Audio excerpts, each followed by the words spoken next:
Yo, welcome back to another video. It's your boy Coreythemaan. I thought the last video was gonna be our last video, but maybe this is the last video.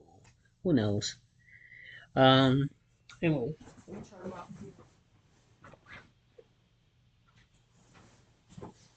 It's actually crazy. I got a charge over here, and then I got a charge over there. Luckily, I'm gonna lose this one sooner. Because I'm giving the other computer away and they need a charger, so you know. Anyways though. We about ready to get into this one. Let's go. It has been This is over Triple 2 H's years greatest since the booking game so far. changed and Triple H took over the creative reins in everybody, Triple H WWE. gave up And on well, after needless this. to say, things have changed quite But a lot. this is We now have we'll long-running probably watch stories that with one intricate later. narratives, complex character with relatable motivations, and we also have our truth. I hope that last one especially never changes. However, through this era, this Paul Levesque era, we have seen the rise of several stars who have become true mainstays on WWE programming. So today I wanted to overview some of the wrestlers that Triple H has booked the best and give this guy his props for doing a good job. However, if you want to see me rag on him for his worst booking so far, I'll make a video on that if this one hits, let's say, 500 I think likes. the worst booking's Also, if probably I the do second miss video. any of his best bookings here in this video, probably be sure watch to that sound one. off in Probably the not comments next, down but below. later on. All that being said, let's get started and talk about the Scottish Warrior, Drew McIntyre. Now, to say Big Daddy Drew was in a bad spot before Trips took over would be an utter lie. The guy was a two-time WWE champion, Royal Rumble winner, and a reliable main event player who had several notable moments throughout his career so far. So why does he make this list? Well, really the best way I can put it to you is that while he was reliable, he was essentially just a vanilla babyface with a Scottish accent for quite some time. And when Trips came into power, it had also been a considerable amount of time since the Scottish Warrior held gold, and as Drew sought to capture some, he slowly but surely turned heel. And not just like a super dominant heel with no real character beyond that, but instead he adopted his Hater of the Year personality and became a truly iconic and really fun heel. This began technically with Seth Rollins over the World Heavyweight title, but upon the return of CM Punk, his hate-fueled focus quickly shifted to the voice of the voiceless. And on this latest run, Drew would even capture gold at WrestleMania 40, albeit for 5 minutes, which is a long time, by the way. However, after his championship hopes were dashed, he and Punk would continue their rivalry, which, in all honesty, has been some of the very best television we've seen on WWE TV in the last decade. Every single segment has people invested and on the edge of their seats, and their match at SummerSlam was an utter joy to watch as well. And despite the weird lighting setup, their match at Bash in Berlin was also a certified banger. So while I'd certainly argue that the old Drew was getting a bit bland, this new creative direction he's been on since Trips took over has certainly helped make him arguably one of the most interesting characters on WWE TV today. Conversely to Drew, who I'd say previously had some great stories under Vince McMahon, I'd argue one of the worst book wrestlers by Vinnie Mac was Nia Jax. Sure, she won some gold and had an okay story with Alexa Bliss that one time, but overall and in general, she was just a wrestler who botched moves and had little going for her otherwise. However, since her return, I really feel that both Nia the in-ring performer and Nia the character have generally improved. Her feuds and matches with both Becky Lynch and Rhea Ripley were both really good in my opinion. It is undeniable that in this spot she played her part to utter perfection. And in addition to that, her whole performance in the lead up to her victory at King and Queen of the Ring was incredibly solid as well. In addition to this, she would of course go on to dethrone Bayley at SummerSlam in what was genuinely a really good match. These are all things I really never thought I'd be saying about Nia Jax. And while there are certainly some criticisms I could levy against the Irresistible Force, in general, I really feel like she's come back and she's done an excellent job at being the big bad to overcome, and frankly, her in-ring work has certainly improved quite a bit as well. Now, if we can get her in for a couple more promo classes, that would certainly take her to the next level. However, good on Trips for rewarding those improvements by Nia, and good on her for giving us some great television. Another performer who has raised the bar since returning to the WWE is none other than Big Bronson Reed. Now, I'm not gonna lie, for a majority of his second run, I've been lukewarm on him at best. but ever since he gave those tsunamis to Seth Rollins and started being pushed properly, I can't help but feel like this guy might have something special to him. Like, don't get me wrong, there have certainly been some missteps in his second run, like how he was randomly brought back to the company by The Miz of all people. However, especially in recent weeks, he's come into his own. His stuff with Sammy was pretty good, but all these brutal beatdowns on guys like Truth, Miz, and even Braun Strowman have elevated him to new heights. Sincerely, that backstage brawl he and Braun did on Raw recently was actual must-watch television. And that whole segment features bits and clips that will likely be used in promo packages for years to come. My feelings here are absolutely fueled by some recency bias, but so long as Trips keeps this trajectory for Bronson, then he will absolutely become a major player in WWE for years to come.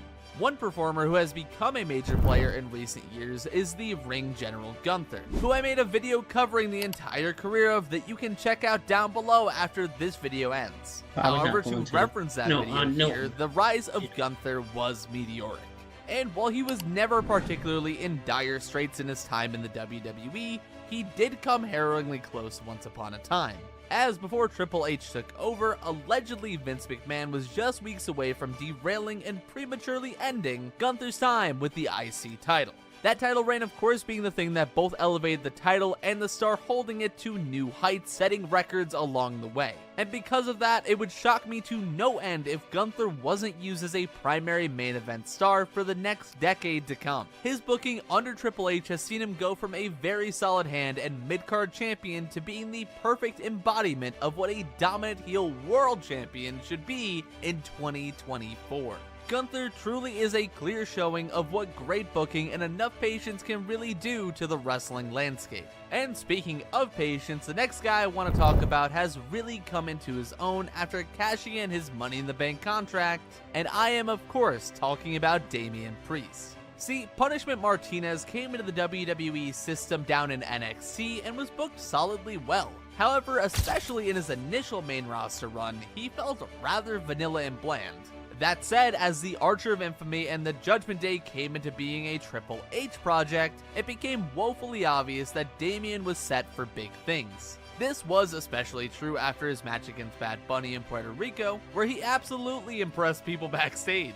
Because of this performance, he would go on to win the Money in the Bank contract and after that would capture the World Heavyweight Championship at WrestleMania. And while not everybody was on board with Damian being world champion right after he won it, in the time since he dropped the title to Gunther, his now babyface run has lit an entirely new fire underneath him. And well, because of this, it seems that everybody is now a Damian Priest fan.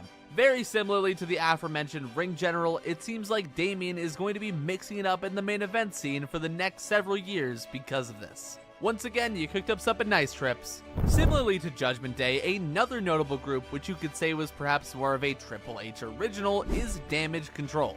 And well, I could talk about the individuals, but in general, I feel like the current group has been significantly elevated by Trips. Notably, I feel their introduction at SummerSlam 2022 was an injection of life into the women's division, and in my opinion, they've only gotten better in the years since. The feuds they've been a part of, Io being pushed as the top woman on SmackDown and Bayley breaking off from the group, have elevated all the up-and-coming women involved. Simply put, Kairi looks better, Io looks better, Dakota looks better, and even Asuka looked better before she got injured. I miss her so much, I hope she gets better soon. The current iteration of the group feels like a lethal and dominant force on Raw at the moment, and in the coming year or so, I'm eagerly anticipating every segment they take part in, as they are simply that incredible. Speaking of incredible women's talents, one that I absolutely need to make a dedicated video for at some point is Tiffany Stratton. See, she came into the WWE system green as can be and quickly made a name for herself in NXT. In fact, she rather quickly won the NXT Women's Championship. And while this was good and all, her booking and star gradually reached new heights as Becky Lynch challenged her for the title. And while some people would say her losing to Becky was a misstep, if anything, it showed that without a doubt that she could hang with arguably the biggest star women's wrestling has ever seen. To me, this no doubt elevated her. This is further shown with her introduction to the main roster, which was an absolute success. Despite her being new at the time, when she was thrust into that elimination chamber, there were plenty of folks in the crowd and online hoping to see her win the whole thing. This feeling and sentiment of wanting to see Tiffany succeed has carried on over into the modern day, where she's Queen Naya's best friend and also Miss Money in the Bank. She has gotten over like Rover, and frankly, it's only a matter of time before Trips books her to win the WWE Women's title. And, well, another performer who came up in the very same NXT 2.0 era is none other than Braun Breaker. See, many folks thought Bronathan would be called up way sooner than he actually was, but if I can be frank, the guy was absolutely worth the wait. Since arriving on the main roster, he has been a force to reckon with. Trips booked this man to take out anybody and everybody, and Breaker even beat down Ricochet so badly that he ended up in another country.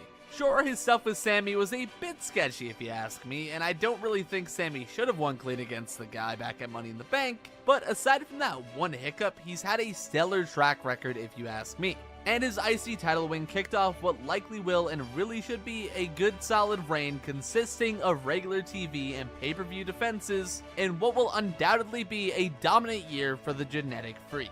And well, those are Triple H's greatest bookings so far. What do you think? Did I miss any? Let me know in the comments down below. Oh, and also, while you're heading down there to the comments, you should also leave a like on the video. And maybe subscribe for more content like this in the future. For now, though, I think I'm gonna dip. So, Alright, that's gonna bring us to the end of this video. I got my other phone over there charging. I'll make sure to get the extra view later on today. We got one more video we're gonna do. It seems like the perfect amount. I think